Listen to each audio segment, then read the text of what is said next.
দই বড়া নামটা শুনলেই কার কার খেতে ইচ্ছে করবে, কিন্তু ডাল ভেজানো, ডাল বাটা এবং তারপর সেটাকে অনেকক্ষণ রেখে দাও, এই সমস্ত ঝামেলা করতে যাদের ইচ্ছা করবে না তাদের জন্য কিন্তু আজকে রেসিপিটা একদম পারফেক্ট। এবং যারা ডিপ ফ্রাই খেতে পছন্দ করো না, মাঝে মাঝে মনে হয় যে কিছু ভালো খাবো অথচ ডিপ ফ্রাই খাবো না, তাদের জন্যও কিন্তু অবশ্যই এই রেসিপিটা পারফেক্ট। আজকে বানাবো আমি দই বড়া খুব সহজ পদ্ধতিতে, যাতে সবাই বানাতে পারো। আর তোমরা দেখছো প্রিয়াঙ্কাস ফুড ডায়েরি।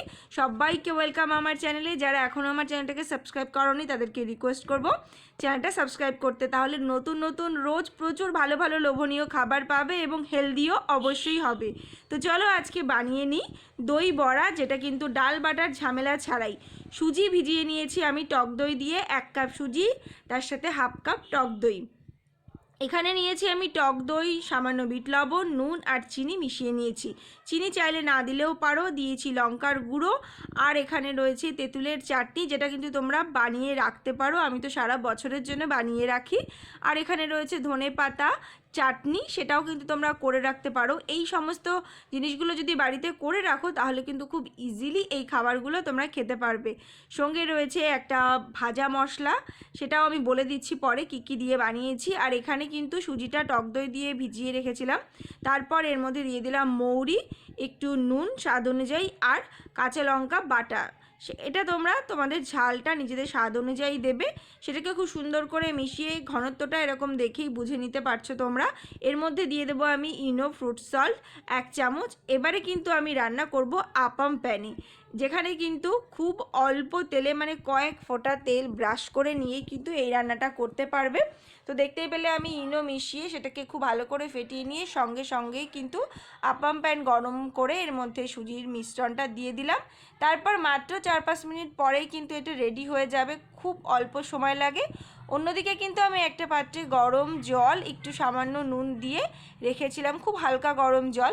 তো তার মধ্যে এবারে এই বলগুলো দিয়ে দেব, এবং দেওয়ার পরে কিন্তু মাত্র কয়েক সেকেন্ডের মধ্যে এটাকে তুলে জল চিপে নিতে হবে, নাহলে কিন্তু বেশি নরম হয়ে যাবে।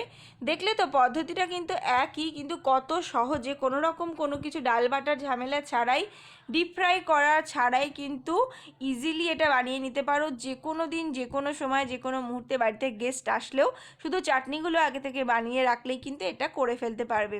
তো আশা করছি তোমাদের এই টিপস ট্রিক্স ভালো লেগেছে, তাহলে অবশ্যই আমার চ্যানেলটাকে সাবস্ক্রাইব করো, সাথে থেকো। আর যে টক দইটা আমি মিশিয়ে রেখেছিলাম সেটা এবার অ্যাড করে দিলাম।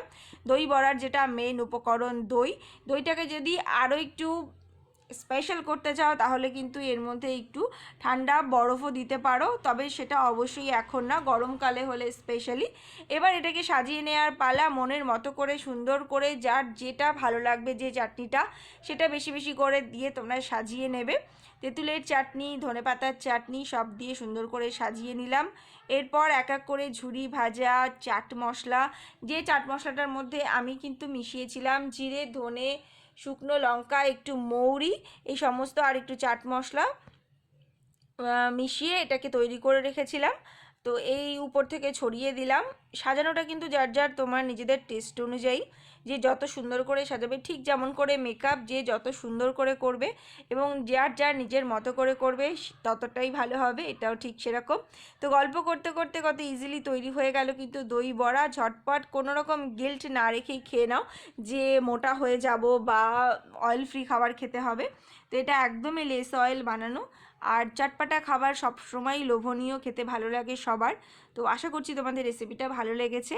ভালো লাগলে কিন্তু একটা লাইক, কমেন্ট, শেয়ার করো এবং চ্যানেলটাকে সাবস্ক্রাইব করতে ভুলো না। দেখা হবে আবার নতুন ভিডিও নিয়ে। টাটা, ভালো থেকো সবাই।